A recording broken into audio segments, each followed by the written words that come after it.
What's the reason you stopped us? I'll explain. First ID for both of you. Why are you parked here? We'll provide ID, but tell us what violation you're investigating. We've had break-ins back here. That's why I'm checking. Understood. Do you have a description from a call, or is this just a check? Just do what I'm telling We're you. asking so we can comply safely. Tell us when you want us What's to that reach equipment ID. in there? This isn't just about a routine traffic stop gone wrong.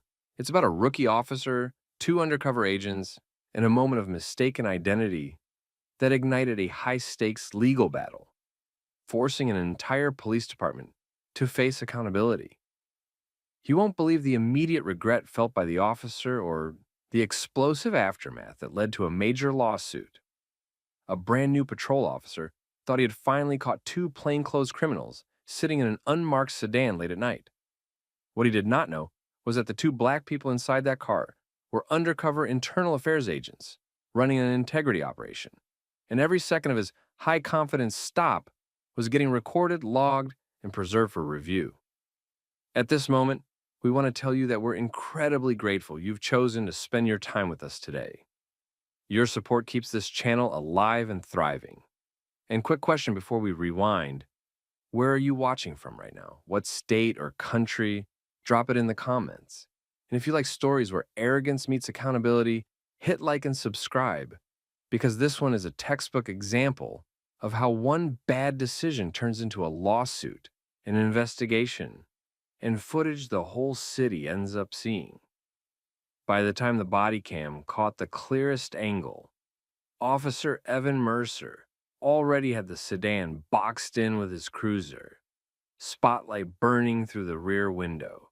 He stood off to the driver's side with his chest tight, his voice loud, and his hand hovering too close to his holster. He was not treating it like a normal contact. He was treating it like he was stepping into a headline. Inside the sedan were Agent James Brooks in the driver's seat and Agent Darius Coleman in the passenger seat. They were internal affairs. They were working late, watching a separate target tied to a ghost overtime scam that had been draining the city budget for months. They were not looking for trouble, and they were not there for Evan Mercer. But Evan Mercer had not been trained to recognize the difference between suspicious and unfamiliar. He had been trained to control. James kept both hands visible. Darius kept his hands visible too.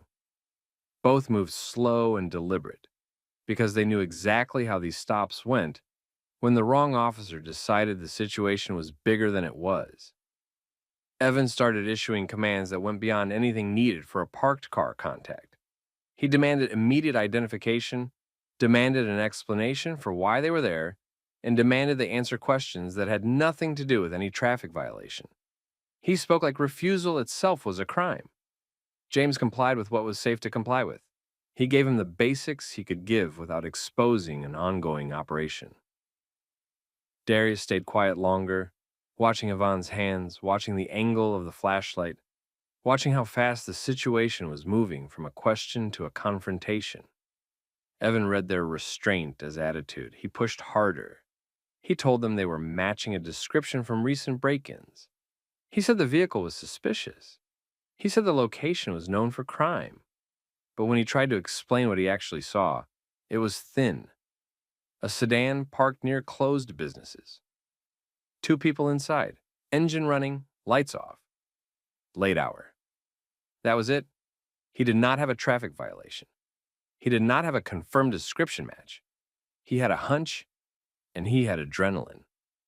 James asked what law he believed they had broken. He asked it calmly, the way someone asked when they were trying to keep things from escalating. Evan did not answer with a statute or a clear reason. He answered with more commands. Darius shifted his attention to documentation. He did not announce it. He did not reach suddenly. He just made sure the body cam audio, the timestamps, and the sequence were going to matter later, because he knew a pattern when he saw one. The officer who could not explain a stop was the officer who tried to force compliance to cover the gap. Then Evan made the first choice that changed everything. He keyed his radio and described the stop like it was a high-risk situation. He told dispatch he had a suspicious vehicle potentially connected to burglaries, and he said the occupants were not cooperating. That single broadcast did 2 things immediately. First, it wrote a story into the system before the facts were there. The moment he labeled it high risk, every responding unit would arrive expecting danger, not a misunderstanding. Second, it locked Evan into his own narrative. Once he sold it as serious on the air, backing down would feel like losing. Dispatch asked him for details, description, indicators, the reason he believed it matched. Evan gave vague answers, then repeated the same points. Suspicious vehicle, refusal to cooperate, possible burglary suspects. James offered him a simple off-ramp. He requested a supervisor. That was a normal request. It was also the correct request, because this stop should have been cooling down, not heating up. Evan treated the supervisor requests like a challenge to his authority. His posture tightened. His voice changed. He began framing their questions as defiance. Darius watched that shift closely because that shift mattered. When officers escalated after a person asked for a supervisor or asked for the legal basis, it often looked re-James-tory on video. It looked punitive, and it was hard to justify later. Evan stepped closer to the sedan. He moved his light inside the car, sweeping the cabin like he was searching for a reason. In the center area, he noticed equipment that did not look like normal personal items. It was not a gun. It was not drugs. It was not burglary tools. But it was enough for him to decide he had been right all along. He pointed his light at a pouch, a small device, and a wire that looked like an earpiece. He demanded to know what it was. James kept her answer controlled, giving the least detail possible. He was still trying to preserve the integrity operation. He was still trying to avoid blowing cover. He was also trying to keep Evan from doing something that would force her hand. Evan escalated anyway. He told them to unlock the doors. He told them to keep their hands exactly where he wanted. He repeated his demand for IDs. James did not refuse to identify herself forever, but he could not expose sensitive credentials in the middle of a street with backup units rushing in, a target nearby and her gear visible. Darius knew that too. He also knew Evan was not entitled to an unlimited fishing expedition just because he felt nervous. Evan did not hear any of that.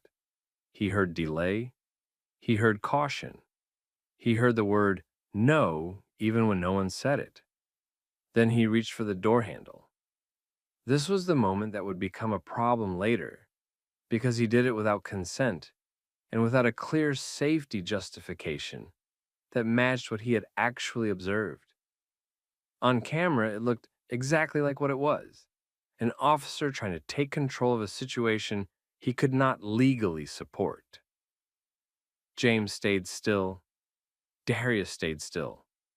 They did not make sudden movements. They did not argue to win the moment.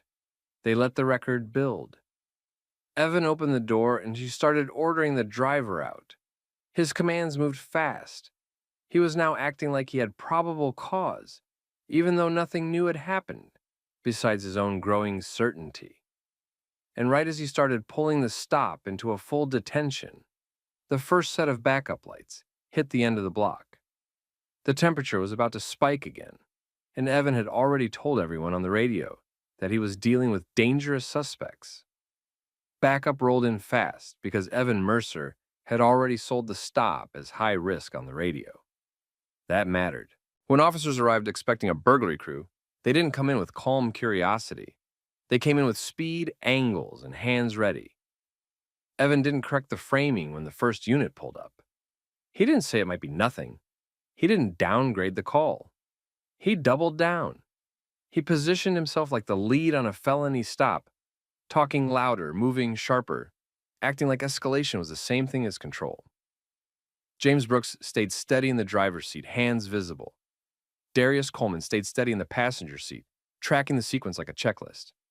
Evan ordered both occupants out, not as a request, as a command, and he did it without building a clean legal foundation for why a parked, unmarked sedan became a detention-level event. James complied. He moved slow. He stepped out exactly the way officers are trained to want people to step out when they claim officer safety. He did not posture. He did not argue. He gave him no excuse. That should have been the end of the tension. It wasn't. Evan immediately moved into a pat-down. No clear weapon indicator, no furtive movement captured, no bulge call-out, no articulable fact beyond late night, and they won't tell me everything I'm asking. He treated his suspicion like evidence. Darius stepped out next. Same controlled movement, same compliance, same calm. Evan's backup watched the scene like they were watching suspects, because Evan's radio story had already primed them. You could see it in their spacing and their posture. Their attention wasn't on de-escalation. It was on securing bodies first, sorting facts later. And then Evan made the decision that turned a bad stop into a civil rights incident. He put James in cuffs. He called it temporary. He framed it as, until I figure out what's going on. He used the phrase, officers love when they're about to do something they can't justify later, for safety. But cuffs are not a casual pause button. Cuffs are a level of force and a level of detention that demands a real legal basis. Evan didn't have it. James stayed composed because he knew exactly what this would look like on camera. He requested a supervisor again. He asked for the reason for cuffs. He did not shout. He did not fight. He did not give him an excuse to reframe her as resisting. Evan responded by tightening the scene, not loosening it. He cuffed Darius next. Now he had two calm, compliant people in handcuffs, with no contraband, no weapon discovery, no traffic offense, and no clear probable cause. And the longer that took, the worse it got for him. Once they were cuffed, Evan did what officers often do when they feel the stop slipping. He went searching for something to justify what he already did. He moved back to the sedan. One of the backup officers stood near the open door while Evan started looking inside. Not a quick glance for safety, not a protective sweep based on a specific threat. He was probing. He handled items. He shifted a pouch. He looked for identifiers. He shined light on equipment and treated unfamiliar like illegal. That was another problem. You don't get to search a car just because you're uncomfortable. And you don't get to handle someone's gear because you want to find a reason after the fact. Darius watched closely. He didn't need to say much. The video would say it for him. Evan kept asking questions that weren't required for the stop, and when he didn't get the answers he wanted, his tone turned more punitive. The shift was subtle but clear. This wasn't, what's going on here? It was, you're going to cooperate because I said so. And then came the mask off moment. The one line that later made the whole stop look worse, not better. Evan made it clear that their refusal to answer extra questions was the reason he was treating them like criminals. Not a crime, not evidence. Their boundaries. That's when it stopped being a misunderstanding and started looking like regimentation for not submitting.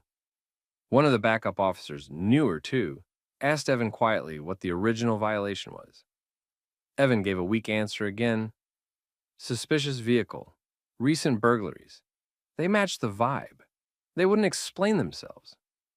That quiet question mattered because it showed even backup couldn't see the legal foundation. Dispatch came back over the air with no confirmation of any description match tied to the sedan. Nothing connected the plate to a burglary alert. Nothing came back that justified cuffs. Evan ignored that off-ramp too. James asked again for a supervisor. Darius asked for a supervisor. They did it calmly and they did it repeatedly because they were giving the department a chance to correct the error before it turned into a full disaster. Evan finally requested a supervisor, but not as an "I need guidance." He did it like he needed someone to validate him. And while they waited, Evan tried to control the narrative. He told the backup officers that the subjects were being difficult. He made it sound like they had done something to earn the cuffs. He repeated the implication that they were connected to burglaries, even though he had nothing concrete. Meanwhile, James and Darius stayed exactly where they were placed, standing cuffed at the front of the cruiser, compliant and silent, except for the necessary requests. Supervisor, legal basis, and preserving their safety. This is the part people misunderstand. when they watch stops like this. Calm doesn't mean powerless. Calm is strategy. Calm is how you don't give someone a reason to escalate further. Calm is how you let the evidence speak. A few minutes later, the shift supervisor's unit turned into the lot. Sergeant Edward Delaney stepped out, walked into the scene, and immediately saw the problem. 2 people cuffed. No visible contraband. No active threat. No urgent crime scene. Just a rookie officer running hot and trying to justify it in real time. Delaney asked Evan for the reason, the exact articulable facts. Evan started explaining with the same vague points. The time of night, the area, recent break-ins, the parked sedan, the refusal to answer. Delaney didn't argue with him in front of everyone, but he didn't look convinced either. He asked for IDs. James and Darius stayed careful. They did not want to blow an ongoing operation in the open, so Delaney tried the next step. He called it in. He asked dispatch for more detail. He asked if any unit had a confirmed suspect description that actually matched these people or this car. And while Delaney worked through the basics, his phone buzzed. He looked at the screen, stepped away slightly, and answered. That call changed his face immediately. Because it wasn't patrol. It wasn't a captain. It wasn't the watch commander. It was internal affairs leadership. And the message was simple. Those 2 people were theirs. The stop was interfering with an active operation, and Delaney needed to end it immediately. Delaney turned back toward the scene. Evan saw the shift in his posture before Delaney said anything. You could see it on the body cam angle. Evan's confidence draining out, replaced by the sudden realization that the worst possible people had just been unlawfully detained by the newest officer on the shift. And right there, before the cuffs even came off, Evan started changing his tone. Sergeant Edward Delaney came back from the phone call with a different face and a different urgency. He didn't need time to think.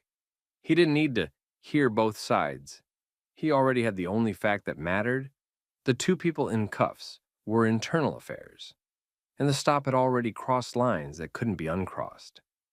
Delaney immediately took control of the scene the way supervisors do when they're trying to stop a situation from getting worse. He directed Evan Mercer to step back. He told the backup officers to relax their posture and stop treating the detainees like active threats. Then he moved to James Brooks and Darius Coleman, confirmed their identity in a way that didn't involve flashing credentials to the whole parking lot, and told them he was ending the detention. Evan's body language changed on camera before the cuffs even came off. The command voice dropped. The posture softened. He started talking fast, trying to explain instead of control. But the record was already built. Delaney ordered the cuffs removed. James and Darius didn't celebrate. They didn't taunt. They stayed calm because calm is what keeps the focus on the facts. They asked for the names and badge numbers of everyone on scene. Delaney understood why they asked and didn't fight it. Evan tried to justify the stop one more time, leaning on vague points again. Time of night area, recent bulletin, occupants being evasive. Delaney pressed him for the specific, articulable facts that supported cuffs and a vehicle search. Evan didn't have anything new to offer. He had feelings and assumptions, and he had already acted on them. Then came the moment that ended any chance of this being handled quietly. Evan tried to reframe what happened. He suggested to Delaney that they could write it up differently.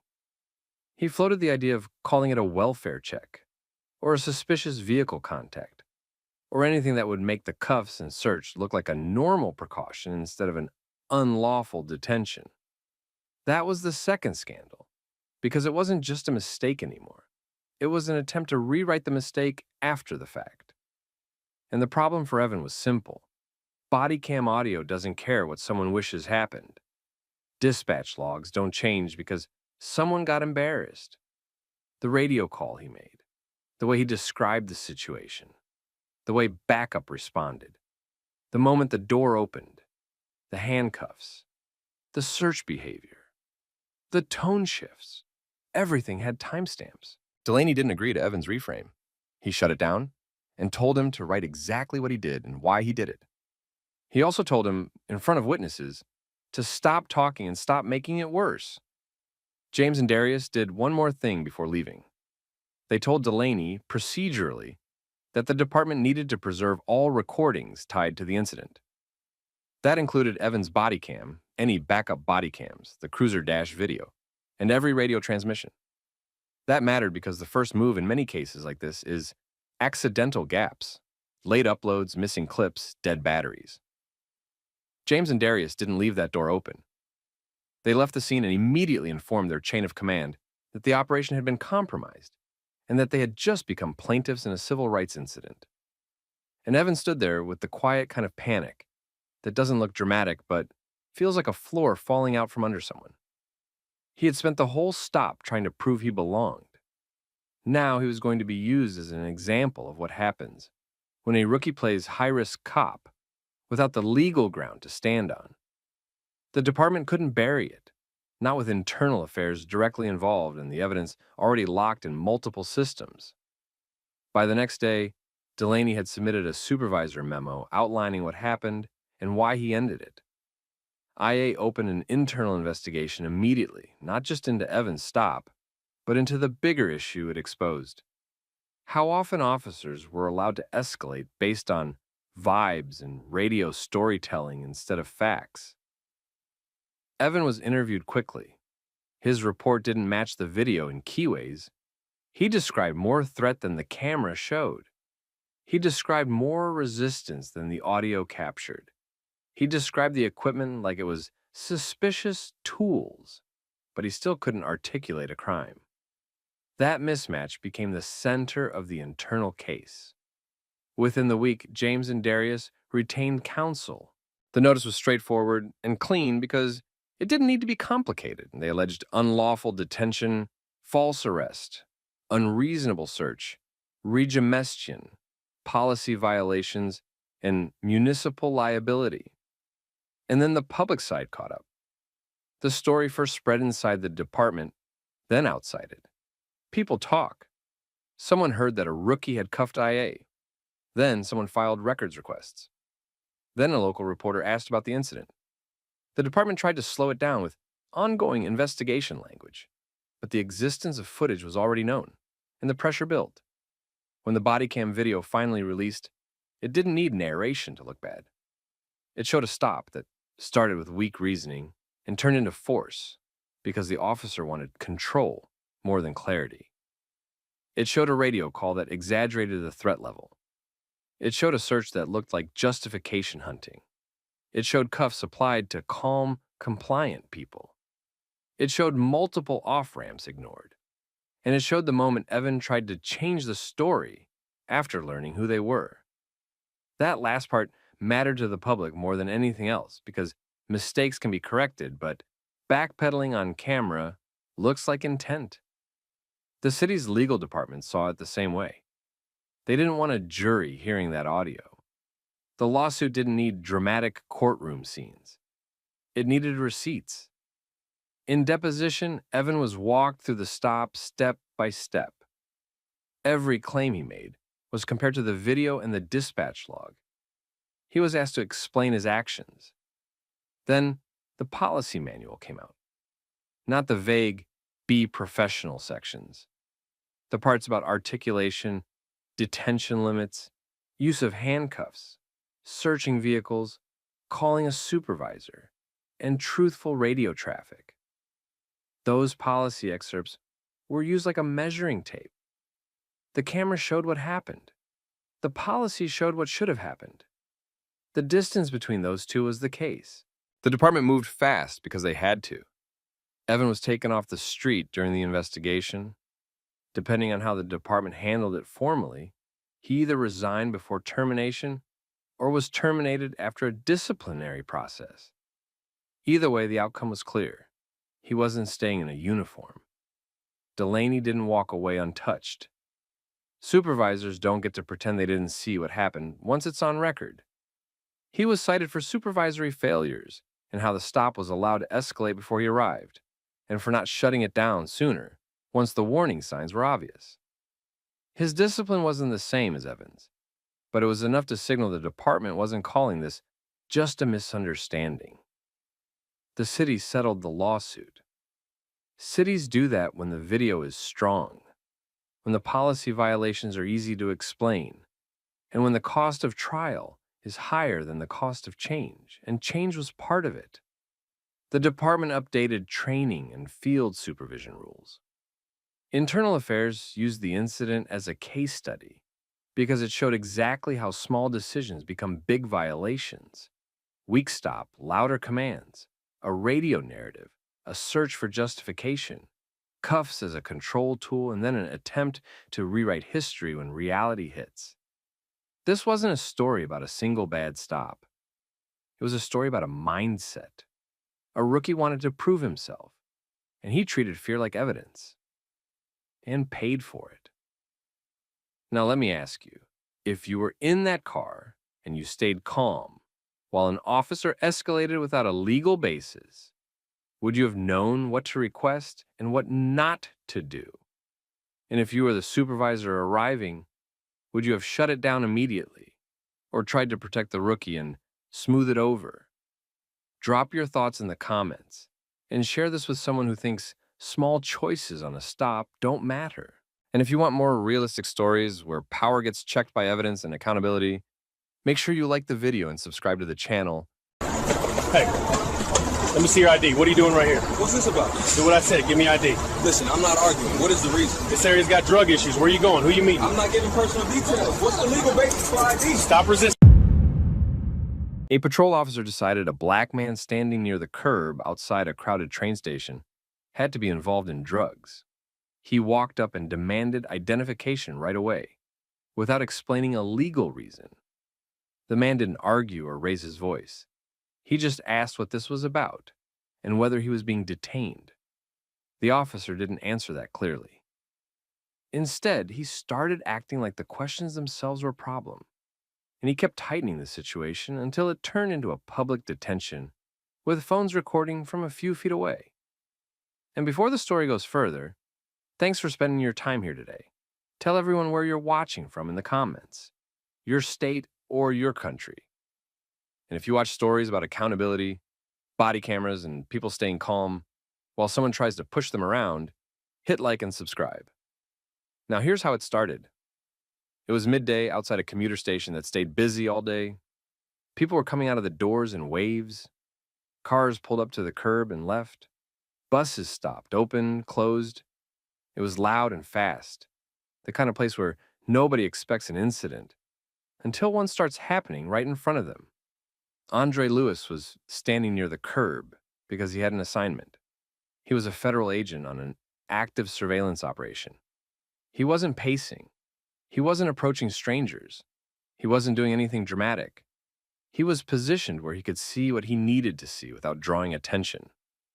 He kept his phone low and checked it like any other commuter. Officer Tyson Mercer saw Andre and made an assumption. Mercer didn't walk up like he was checking on someone's welfare. He walked up like he had already decided what Andre was. He moved into Andre's space and demanded ID immediately. Andre stayed calm. He didn't give long explanations. He didn't volunteer details. He kept it short on purpose because he was trying to protect an ongoing operation. He asked basic questions about why Mercer needed ID and whether he was free to leave. Mercer didn't like that. Instead of stating a clear reason for the stop, Mercer began trying to pull information out of Andre piece by piece. He pressed for where Andre was going, who he was meeting, and why he was standing there. Andre kept it minimal. He didn't get sarcastic. He didn't raise his hands in the air. He didn't posture. He just didn't play along. That's when Mercer changed how he described Andre's behavior. Mercer started treating short answers as suspicious. He acted like Andre was being difficult, even though Andre was standing still and speaking normally. Mercer's tone got sharper. He stepped closer and began giving more commands. People around them started noticing because Mercer was turning it into a scene. Commuters slowed down. A few stopped and watched. Some moved around them to avoid getting close. One bystander, Maya Rios, took out her phone and started recording. She didn't run up. She didn't scream. She just held the camera steady and kept both of them in frame. At the same time, Mercer's body camera was running. Mercer then moved toward a frisk. He justified it as a safety step, even though nothing about Andre's behavior had changed. Andre didn't swing, he didn't jerk away, he didn't try to run. He stayed controlled and asked what Mercer thought he was doing and what the reason was. Mercer took those questions as a challenge. He started talking like Andre was refusing commands, even though Andre was staying in place. Mercer put hands on Andre to control his position. He told him to stop moving and stop resisting, even though the video would later show Andre wasn't fighting. Mercer acted like he needed to gain control of someone who was already calm. The public part got worse fast. More people stopped. More phones came up. The curb lane backed up slightly because drivers slowed down to look. Mercer escalated again and went to handcuffs. He pulled Andre's hands behind him in full view of the station entrance, the sidewalk traffic, and the phones recording from close range. Andre had been trying not to reveal who he was. He didn't want to flash credentials. He didn't want to compromise the surveillance. He didn't want attention on that spot. But at that point, the attention was already there. The detention had already disrupted the operation, and Mercer was already committed to making it look like Andre was the problem. Andre stayed steady, but he made a decision right then. If Mercer was going to keep going, Andre was going to force a supervisor response. Andre stayed calm in the cuffs, but he stopped playing the regular stop game. The detention had already pulled attention to the exact area he was working, and Mercer was still acting like he could keep tightening the situation until something stuck. Andre did two things in order, and both were deliberate. First, he made it clear he was not going to physically fight Mercer. No sudden movements, no arguing, no attempts to yank away. He kept his body still because he knew what officers sometimes write later when a stop looks bad on video. He wasn't giving Mercer anything to twist. Second, he forced the stop out of Mercer's control and into supervision. Andre told Mercer he was a federal agent and that Mercer needed a supervisor immediately. Mercer didn't accept that at face value. He treated it like another story. He kept Andre in cuffs and tried to keep the situation on the sidewalk instead of letting it become a supervisor scene. He pushed for details right there, in public, like he could make Andre prove it without changing his own posture. Andre didn't start explaining the operation. He didn't start naming people. He didn't start giving out sensitive info in front of commuters holding phones. He repeated the request. Supervisor now. Verify credentials properly. That's when Mercer made another mistake. He tried to talk over Andre and control the narrative for the crowd.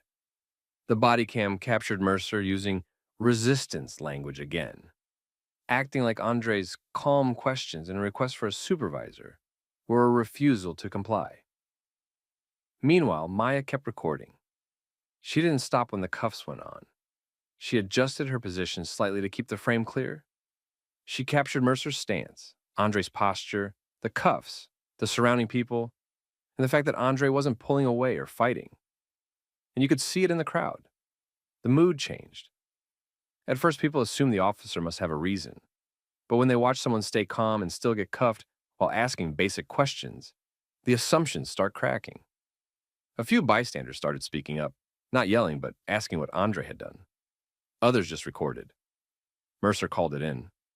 That radio call mattered because it locked in Mercer's story early.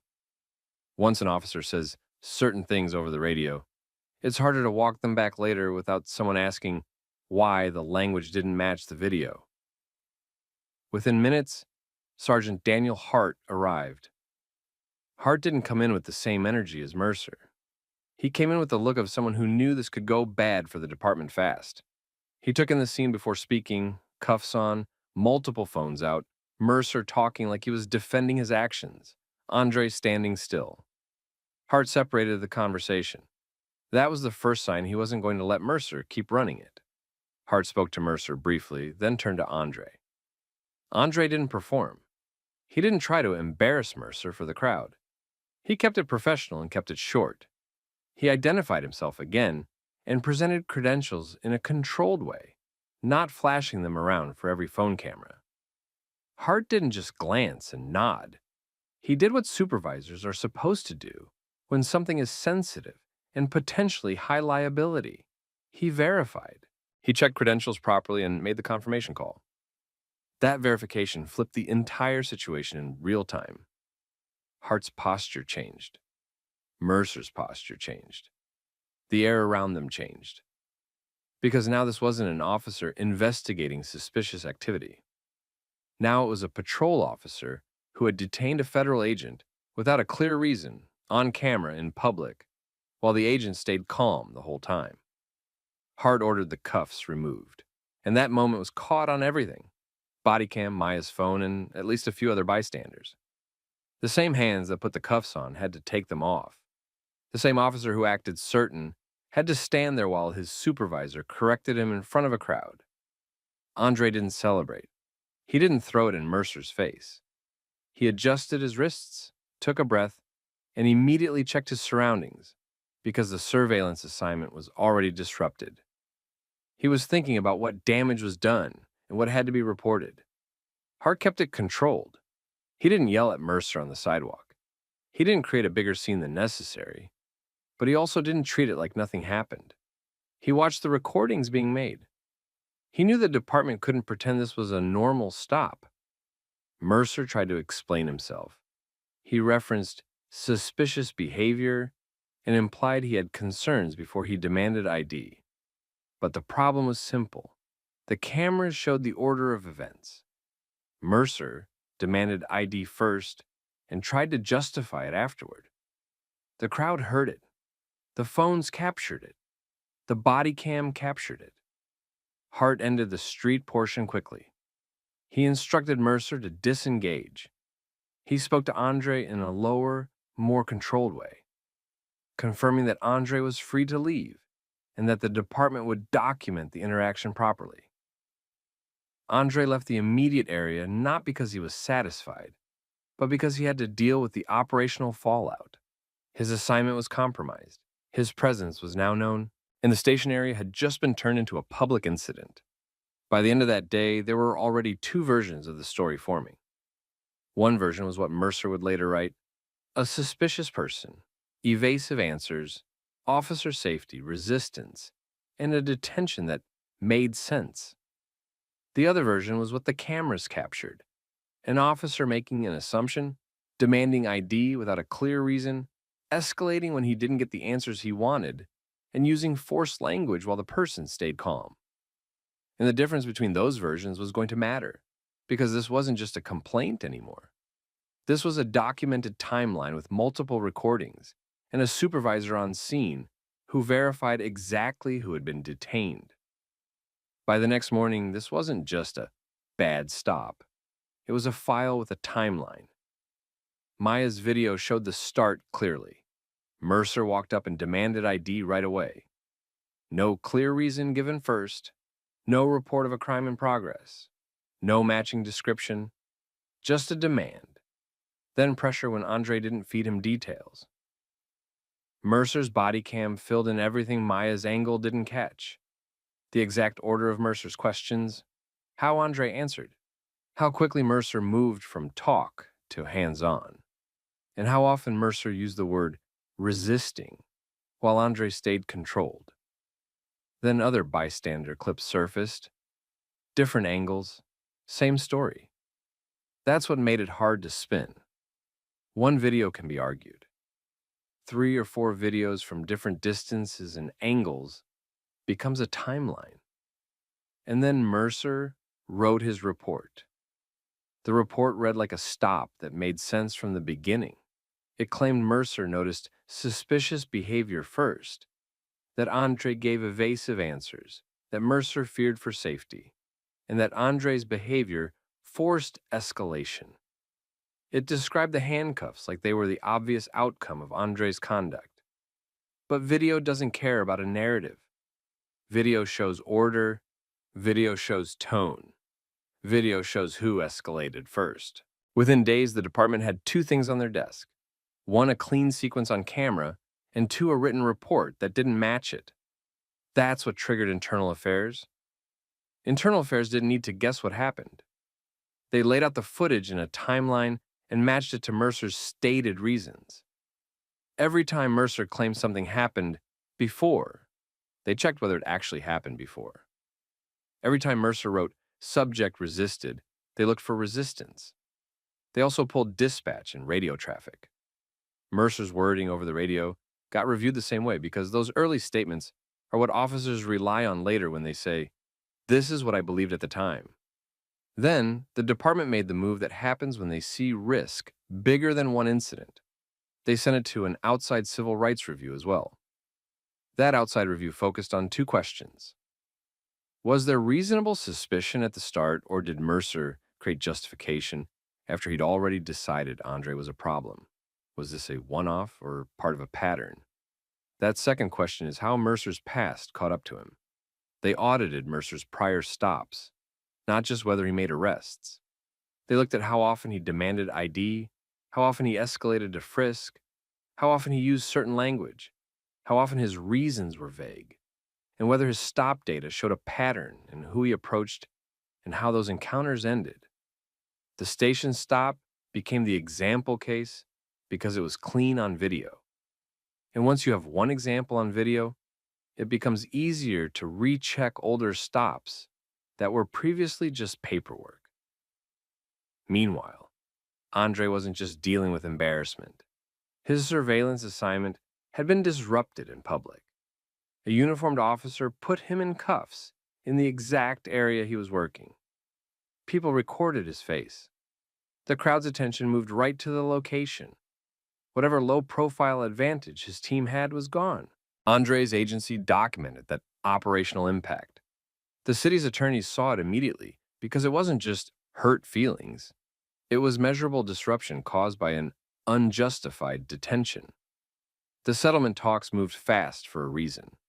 The evidence didn't leave room for a clean defense. The case ended with a $3 million settlement. Mercer was terminated, and the department had to do something public-facing that looked like more than a sacrifice of one officer. They had to show structural change because the recordings made it impossible to pretend this was just a misunderstanding. So the policy changes followed the same pressure points the videos exposed. Reasonable suspicion documentation tightened. Officers had to clearly state the reason for a stop before escalating, and supervisors had to review stops that moved quickly to frisk or cuffs. Stop data audits expanded. The department increased monitoring for patterns: who was being stopped, why, and what outcomes followed. Stops with vague justifications triggered extra review. Bodycam compliance got stricter. Not just turn it on, but your report has to match what the camera shows, with consequences when it didn't. Inside the department, people understood the real lesson. Mercer didn't get in trouble because the public got loud. He got in trouble because cameras made the timeline undeniable, and his paperwork didn't match. Andre went back to work, but the incident followed him in a different way, not as a viral victory moment, as proof that calm behavior doesn't always stop escalation, but documentation can stop the cover story afterward. And Maya's role mattered more than she probably expected at the start. She didn't argue with Mercer. She didn't do anything risky. She simply recorded steadily from the beginning and kept the moment intact. That's why the timeline held. So here's the question for you.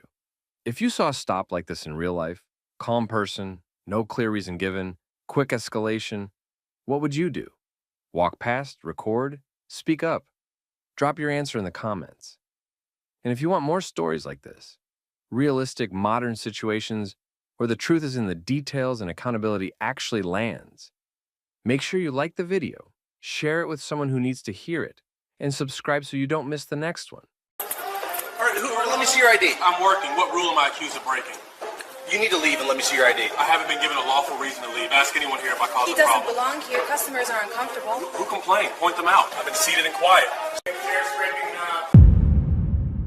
An entitled cafe manager thought she could turn a calm black man into a suspect just because he sat alone and didn't look right to her. What she didn't know was that the man at the table with a laptop, a legal pad, and printed case notes was a civil rights attorney who understood exactly how these situations got reported, recorded, and exposed. And she also didn't think through one simple thing. This cafe had cameras, and so did the customers. At this moment, we want to tell you that we're incredibly grateful you chose to spend your time with us today. Your support keeps this channel alive and thriving. Now tell us where you're watching from, city and state. And if you like stories where people stay calm, stick to facts, and accountability actually happens, hit like and subscribe so you don't miss the next one. Here's what happened in downtown Denver. Damon Price came into a co-working cafe to prep for a deposition. He picked a seat where he wouldn't be in anyone's way. He set up neatly, laptop open, legal pad beside it, and a small stack of printed case notes. He wasn't talking to anyone. He wasn't pacing. He wasn't filming content. He was doing what the room was designed for: quiet work. Elaine Mercer, the floor manager, noticed him and kept watching him. Not because he caused a problem, but because he was alone and focused. She watched long enough that it became obvious she wasn't checking on the room. She was checking on him. She walked over and questioned why he was there, like he owed her an explanation. Damon stayed polite and kept it simple. He told her he was working.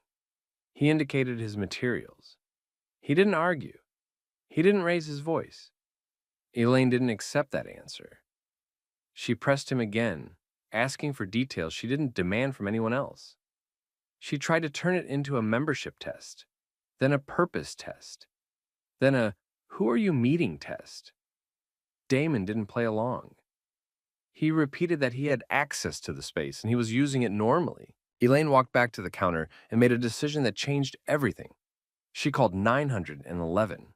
She reported Damon as loitering and claimed he was making customers uncomfortable. She didn't mention that he was seated and quiet. She didn't mention that no one had complained.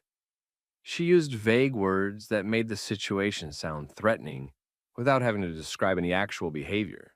Inside the cafe, the room looked the same as it had before. People kept typing.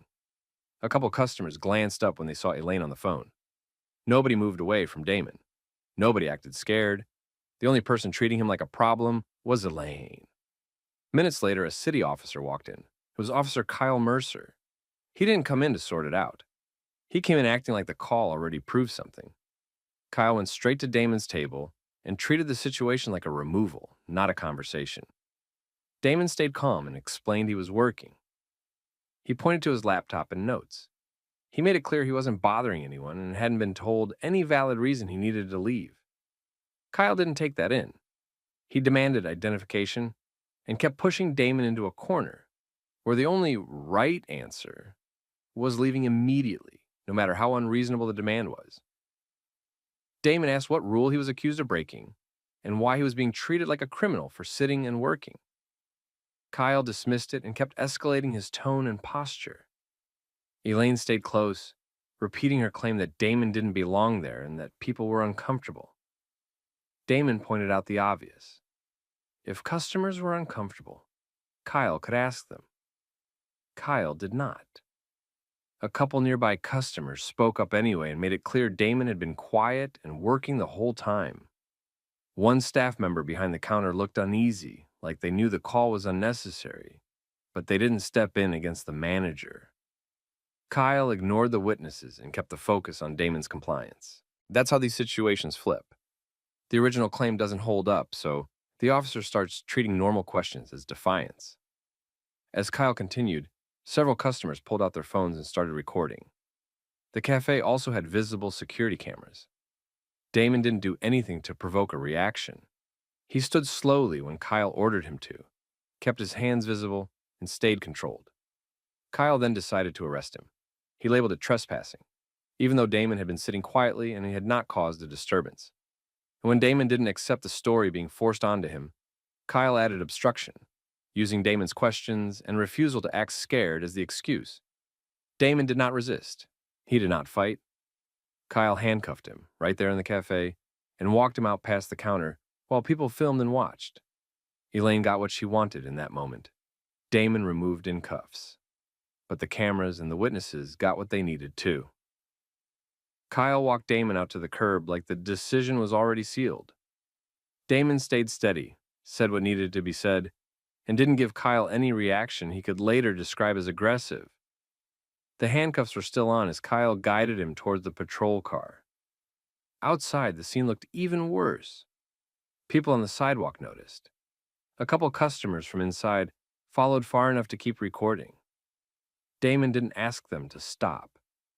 He also didn't ask them to help. He focused on staying calm and making sure the basics were clear.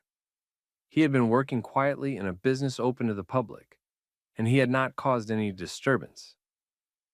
Kyle put Damon near the cruiser and started doing what officers do after they take someone into custody, confirming identity, checking the call notes, and trying to build a clean story around an arrest that already had witnesses. Damon gave his name and basic identification information. He also told Kyle, clearly and professionally, that he was an attorney and that he had been in the cafe to prep for a deposition. He didn't say it like a threat. He said it like a fact because it was. Kyle didn't change his tone. He treated it like another excuse. Then dispatch came back over the radio. Damon's name had been run through the system. Dispatch flagged that he appeared to be a licensed attorney.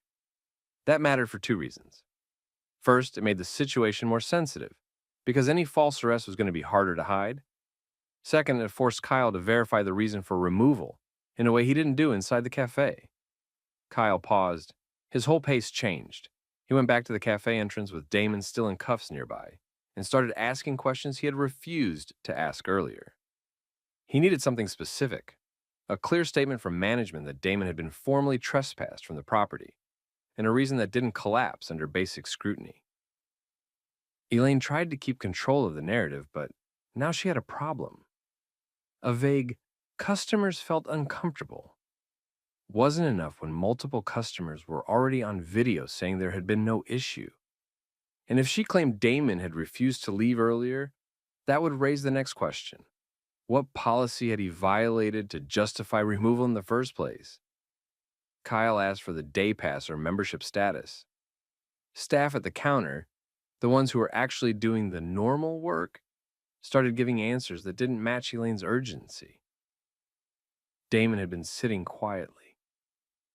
Damon had not threatened anyone. Damon had not disturbed the space. Damon had been working. Kyle also had to deal with the cameras. The cafe had them. His body camera had them. And customers had their own footage starting from inside, continuing out to the sidewalk. Kyle wasn't the only one creating a record anymore. At that point, Kyle did what officers do when they realize the foundation is weak. He tried to turn it into a quick wrap it up and move on moment. He told Damon he was being released and that he needed to leave the property. Damon didn't celebrate. He didn't argue. He focused on documentation. He asked for the incident number and the reason he had been cuffed and removed. He asked for Kyle's name and badge information. He asked whether the trespass claim had been formally issued in writing or was just a manager's demand. He asked what specific behavior had been treated as obstruction. Damon kept it short and factual because he understood that every word on Kyle's body cam mattered. Kyle gave minimal answers and tried to end the interaction fast. He removed the cuffs. Damon stepped back, rubbed his wrists once, and immediately checked that his phone, wallet, and materials were still intact. Then Damon did the next important thing. He did not go quiet. He walked a few steps away from the cruiser, called someone at his firm, and explained what happened while it was fresh. He didn't dramatize it. He laid it out like a timeline. Seated and working, manager confrontation, 911 call, officer dismissal of witnesses, cuffs, removal, and sudden release only after dispatch flagged his license. Inside the cafe, the atmosphere had shifted. Customers weren't just uncomfortable anymore, they were angry. Some of them approached staff, asking why the police had been called at all. One employee looked like they wanted to disappear behind the counter. Elaine stayed rigid, acting like she'd done nothing wrong, but now she couldn't control the room. and the videos had already started moving. The first clips hit social media within hours. Short segments showed Damon seated with his work materials. Other clips showed Kyle handcuffing him. Another angle showed the walkout past the counter. People posted that Damon had done nothing, that witnesses spoke up, and that the officer ignored them. By the end of the day, the story had reached local journalists. By the next morning, longer versions were circulating with timestamps and multiple angles, including people saying on camera that no customer had complained, and the manager's claim was false. Damon's firm didn't wait for the news cycle to settle. They moved immediately to preserve evidence. They contacted the cafe demanding all security footage be saved. They prepared requests for Bodycam dispatch logs and 911 recordings. They began collecting witness names and statements from the customers who filmed. Because Damon understood something simple. If he treated it like a misunderstanding, it would be buried as one. If he treated it like a civil rights violation, it would be handled like one. The next morning, Damon's firm treated the arrest like evidence, not drama. They sent preservation notices to the cafe and the city immediately. That meant save every camera angle from inside the co-working cafe, plus the entrance and counter views. On the city side, they demanded body cam video, dispatch logs, the 911 recording, and the call notes. At the same time, they started collecting witnesses. Customers who filmed began reaching out once the clips spread. The firm took statements fast while details were still fresh. The statements were consistent. Damon had been seated, working quietly, and no one had complained. Elaine was the only person pushing the situation, and Kyle ignored people who tried to say nothing was wrong. Within days, Damon's attorneys filed a federal civil rights lawsuit. It named Officer Kyle Mercer and the city, focusing on two simple points. Damon had been arrested without a real basis, and the situation escalated because he was treated as suspicious for existing in that space, not because of any behavior. Once the lawsuit hit, Internal Affairs pulled Kyle's file. That's when it got worse for the department. Kyle didn't have a clean history. He had prior bias complaints on record, the kind that had been minimized or closed out over time. Now, those complaints were being looked at next to a viral video showing him ignore witnesses and jump straight to cuffs. The cafe's manager became a problem too. The firm demanded internal records. What policy Elaine claimed Damon violated, who authorized police calls, whether she had made similar calls before, and what staff said internally after the arrest. The cafe tried public damage control, but the video and witness statements didn't match any misunderstanding narrative. Then the body cam footage came out. It lined up with what the public had already seen.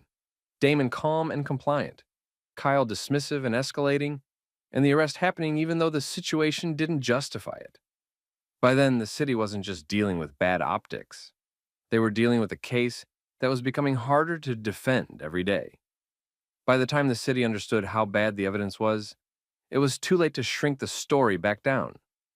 The internal investigation moved fast, not because the department suddenly became brave, but because the videos forced their hand.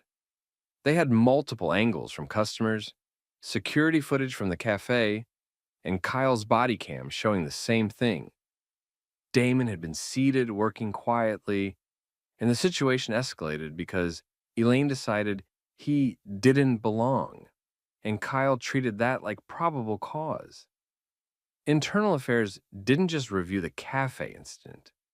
They pulled Kyle's prior record again and treated it like a pattern review, not isolated complaints.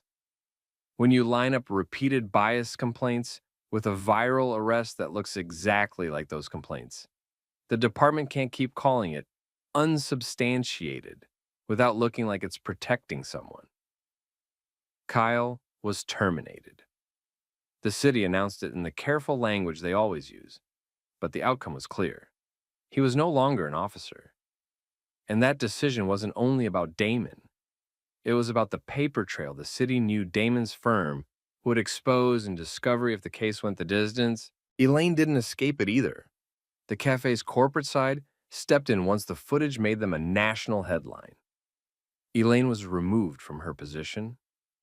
The business also had to deal with the fact that customers no longer trusted the place as safe and professional because the public watched a manager use police like a personal security weapon.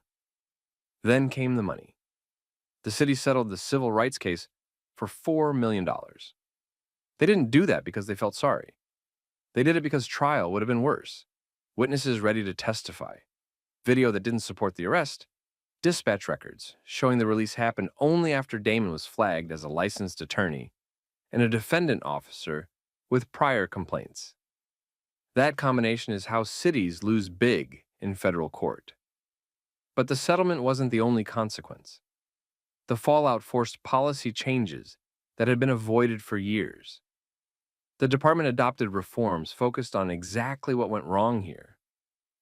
Tighter rules for trespass enforcement in public-facing businesses, requiring clear documentation and verified authorization. Supervisor review requirements for certain low-level arrests tied to refusal to leave or vague suspicious person calls.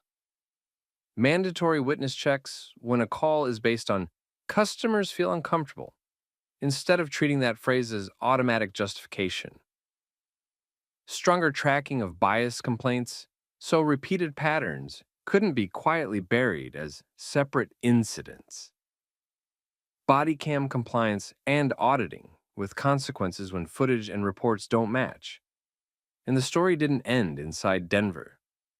The case added pressure for a wider federal review into whether the department showed a pattern of racially biased enforcement in everyday public spaces, especially in places like cafes, lobbies, co-working spaces, and retail settings where belonging gets policed through discretion.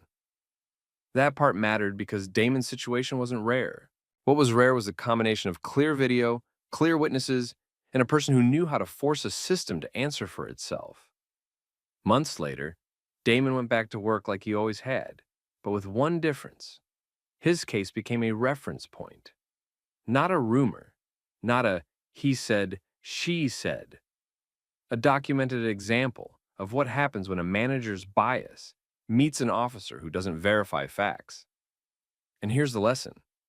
Damon didn't win because he yelled louder. He won because he stayed calm, stayed factual, and made sure the record told the truth.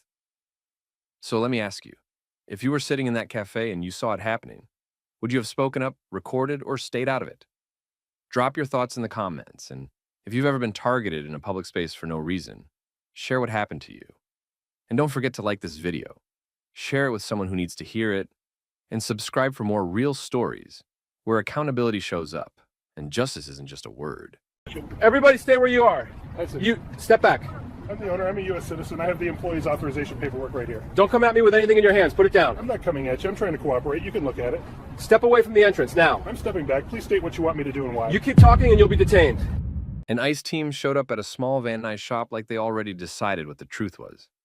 The owner, Rafi Hamadi, stayed calm, stayed on his own property, and tried to do the one thing people always say you should do: cooperate and show documents.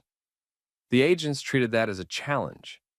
Within minutes, Rafi was on the ground, then on the ground again, then in cuffs, telling them he was a U.S. citizen and asking for medical help after getting hurt. They kept him detained for nearly 12 hours anyway. What the agents didn't realize in that moment was that this business had surveillance cameras covering the exact angles that matter, and Rafi's family knew how to preserve footage, build a timeline, and force oversight with receipts instead of emotion. At this moment, we want to tell you we're genuinely grateful you chose to spend your time with us today. Tell us where you're watching from, your state or country. And if you watch stories about accountability and people standing their ground the smart way, hit like and subscribe so you don't miss the next one. Now let's rewind, because this didn't start with a fight. It started with a normal morning that got hijacked by a federal operation moving fast and expecting everyone around them to move even faster. Rafi ran a small shop in Van Nuys that depended on routine. Open early, quick check of the register, quick check of inventory, a steady stream of customers who didn't want drama, just service. He was the type of owner who kept paperwork organized because he'd learned something the hard way. When agencies show up, they don't reward scrambling. He kept employee work authorization documents in a clean folder, separated, labeled, and ready. Not because he was scared, but because he understood how power works. People with badges love chaos, because chaos makes it easier to control the story. That morning, the first sign was the vehicles. Not one, not two, but multiple units arriving with purpose. Some of the employees noticed and froze. Customers in the lot slowed down. People always do that thing where they act like they're minding their business while they're actually watching everything. Agents moved toward the shop in a tight, confident pattern. No small talk, no easing in. The body language said this was an operation, not a conversation. They started directing people, separating the staff, asking questions in a way that made it clear they weren't there to listen. The employees looked at Rafi because that's what employees do when the room turns unfamiliar. They look for the person who owns the room. Rafi came out from behind the counter and kept his hands visible. He did not run up on anyone. He didn't touch anyone. He didn't start yelling. He did what calm people do in high-pressure moments. He tried to slow the temperature down with facts. He told them he owned the business. He told them he was a U.S. citizen. He tried to present paperwork, showing his employees work authorization. This is where the power chess started. Because the agents weren't interested in the folder. They were interested in control. A folder means the situation becomes administrative. Control means the situation stays tactical. Tactical lets them treat the environment like a threat. So their next move was framing. They started treating Rafi's presence as interference. Not because he was blocking a door, not because he was hiding anyone, but because he was insisting on being part of what was happening inside his own business. They kept pushing him back verbally, trying to isolate him from his staff, from his paperwork, from his own authority. Rafi didn't match their aggression. He didn't do what they expected him to do. He didn't escalate so they could justify an escalation. He stayed in that narrow lane that makes bullies uncomfortable, calm, clear, and refusing to disappear. That's when the physical contact happened. The first time Rafi went down, it happened fast. The kind of fast that's meant to overwhelm. A shove, a loss of balance, and the ground. Employees reacted. Customers reacted. Someone in the lot lifted a phone. Inside the shop, the security cameras kept recording because they always record. And that's the part the agents never fully account for. They think the badge controls the narrative. Cameras don't care about badges. Rafi got back up. He looked shaken, not dramatic. People who actually get hit with reality don't perform. They recalibrate. He tried again to communicate who he was and what he was holding. He asked them to look at the documents. He repeated that he was a citizen. The agents treated repetition as defiance. They tightened the circle. They raised the pressure. They repositioned around him like they were trying to make him choose between backing away from his own staff or getting labeled non-compliant. That label is a tool. Once it sticks, anything that follows can be explained as necessary. Then came the second knockdown. This one happened where more people could see it. The lot had clearer sight lines. The cameras had better angles. And because it was the second time, it didn't read like an accident. It read like a decision.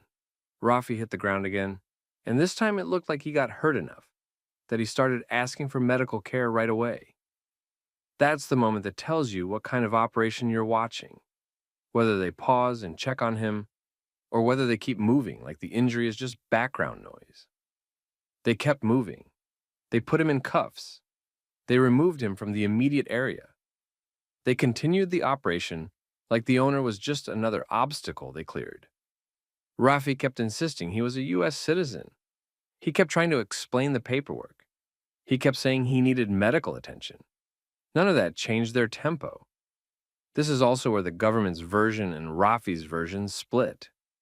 The government later argued that Rafi interfered with the operation. The implication was that their response was caused by his behavior. Rafi disputed that and said the surveillance footage showed he did not do what they accused him of doing. That's the key detail because it turns the story from a debate into a reviewable event. You can argue all day with a report. You can't argue with timestamps, angles, and audio. While Rafi was being held, time did what it always does in detention. It dragged. Hours without medical care feel like punishment, even when nobody calls it that. He was stuck in the system's slow lane, while the agents stayed in the fast lane. Back at the shop, the people who cared about him started switching from shock to strategy. Mina, his sister, got the call and came in hard with one goal: find out where he was and preserve everything that could get lost. She wasn't yelling at everyone. She was watching who was nervous, who was avoiding eye contact, who was suddenly acting like there was nothing to see. Because Mina understood the real fight was about to be over evidence, not volume. And at that exact moment, while the operation still had the lot tense and the employees shaken, Mina looked up at the security monitor screen and saw the camera grid still rolling. Mina didn't waste time arguing with agents about what should happen. She knew the real fight would be about what could be proven later. So while everyone else was stuck reacting, she switched into preservation mode. She went straight to the security system. Most small shops have the same setup: a DVR box in a back room, a monitor at the counter, and a default password that nobody changes until something goes wrong. Mina had changed it months ago. She had also set the system to record continuously because the shop had dealt with break-ins before. That decision mattered now. She pulled up the camera grid and checked the angles. She saw the moment Rafi went down the first time, then the second time. She saw how close he was to the agents, how his hands looked, how his body moved. She didn't need to narrate it to herself. She just needed it saved. Because here's what people don't understand until they learn the hard way. Many surveillance systems overwrite footage fast. Some do it every few days. Some do it sooner, depending on storage. If you wait, the evidence disappears without anyone deleting anything. So Mina did 3 things in order. First, she stopped anyone from touching the system. She told the employees not to mess with the monitor, not to rewind clips, not to post shaky recordings of the screen, and not to start guessing what happened out loud. She kept it businesslike. No panic, no group debate. Second, she exported the footage. Not just one clip. She pulled a full window of time. The minutes before the agents arrived, the initial contact, both takedowns, and the moment Rafi was cuffed and removed. She also exported the full parking lot view, because that's where the clearest angle was. Third, she made copies. 1 copy on a physical drive, 1 copy uploaded. And she labeled everything by date and camera angle. She also wrote down the system time and compared it to her phone time, because if the DVR clock was off by even a few minutes, the timeline would get challenged later. That's how you think when you expect people with authority to rewrite events. You build your timeline before they build theirs. While Mina was doing that, employees were calling around trying to locate Rafi. They got bounced between numbers, put on holds, and given vague answers. This part always looks the same. The person taken disappears into procedure, and the family gets treated like an inconvenience for asking basic questions. Mina kept calling anyway. She asked where he was being held. She asked for confirmation of his condition. She asked whether he'd been medically evaluated. She kept her words controlled. She did not give anyone a reason to label her hostile, and she got the same outcome over and over. No clear information and no urgency. Rafi, meanwhile, was stuck in the part of the system that runs on delays. He told them repeatedly he was a U.S. citizen. He tried to explain he was the owner and that he had documentation for the employees. He also told them he was injured and needed medical care. He wasn't asking for special treatment. He was asking for basic care after being knocked down twice. It didn't matter. Hours passed. The detention time stretched toward half a day. And the longer it went, the more the situation changed from chaotic operation into deliberate choice. Because after the initial moment, everything becomes a decision. Whether to evaluate him, whether to document injuries, whether to let him contact someone, whether to correct an obvious problem when a citizen is saying he's a citizen. When he finally got access to a phone call, The first thing he did wasn't to yell about what happened. He focused on what mattered. He told Mina where he was, that he still hadn't received medical care, and that the agents were framing him as someone who interfered. He told her they weren't treating his paperwork like evidence. They were treating it like an excuse. Mina did not respond with emotion. She responded with steps. She told him the footage was secured. She told him not to argue in circles with anyone. She told him to keep repeating the same key points: his identity, his citizenship, his injury, and his request for medical attention. She told him to ask for everything to be documented. If they refused, she told him to remember who refused. And yes, that's a harsh reality. When the system is moving against you, you start building the record while you're still inside it. By the time Rafi was released, nearly 12 hours had passed. He came out exhausted, in pain, and angry, but he kept it controlled. The first stop should have been medical. The second stop was evidence, because now there were two competing stories, and only one could survive contact with video. The government side was already taking shape around a familiar claim that Rafi interfered with an enforcement action. That's a useful claim because it's vague enough to cover a lot. It also shifts attention away from the takedowns and toward his behavior. Rafi's side was simpler. He said he didn't interfere, he said he tried to cooperate, and he said the footage showed what actually happened. Mina and Rafi met with an attorney within days, and the attorney didn't lead with outrage. He led with questions. What cameras existed? What angles? What timestamps? What audio? Who had copies? Who had access to the original system? Whether the footage had been edited? Whether the DVR clock matched real time? Whether there were witnesses with phones? Whether any neighbor businesses had cameras that caught the parking lot? This is where people start to see the difference between anger and strategy. Strategy is boring. Strategy is labeled folders, timestamps, and backup drives. Strategy is how you win against a false narrative. The attorney also told them the next stage would be predictable. Officials would speak confidently, and the public would be expected to trust the badge. So he wanted the video ready before the story hardened. And that's where the pressure shifted. Because once the footage was secured and the timeline was built, the question stopped being, what do we think happened? And became, who is willing to stand by their version after the footage is reviewed? Once the lawyer had the footage and the timeline, the case stopped being about opinions. It became a test of who was willing to keep repeating their version after hard evidence got placed in front of decision makers. The government's position stayed consistent at first. They described Rafi as someone who interfered with an enforcement operation. They leaned on the idea that agents had to act quickly for safety and control. That framing mattered because it tried to make the takedowns look like a response instead of a choice. Rafi's side didn't try to win with emotion. They moved like people who expected the system to protect itself, unless forced. The attorney's first move was to lock in the record. He had Rafi document his injuries through an exam and photographs, not for sympathy, but for time-stamped proof. He had Mina sign an affidavit describing how the footage was preserved when it was exported and where the original DVR remained. He also collected witness names from nearby businesses and customers who had been in the lot. Then the second move: requests and complaints that trigger oversight. They filed formal complaints that required responses. They requested detention logs showing start and end times. They requested use of force reports. They requested any body camera footage if it existed. And if it didn't, they requested the policies on recording. They requested operational notes that would show who made which decisions. That's how power chess works. You don't argue with the loudest person in the room.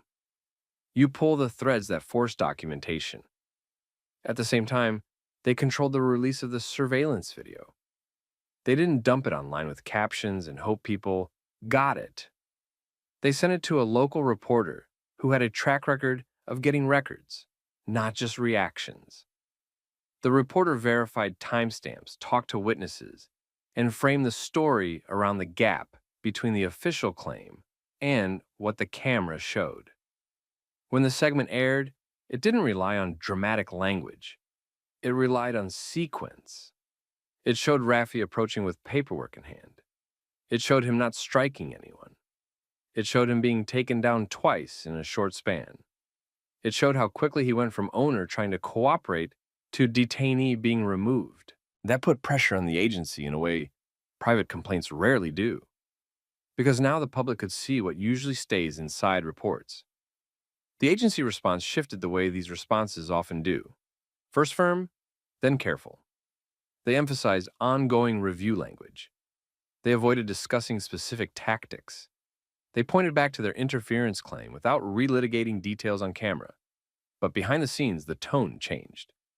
Because once video circulates, every supervisor knows one thing. If the footage doesn't match the written narrative, somebody becomes a liability. The attorney filed a civil suit and kept it narrow and evidence-heavy. He didn't build it around speeches. He built it around documented time, documented injury, documented detention length, and documented refusal of medical care.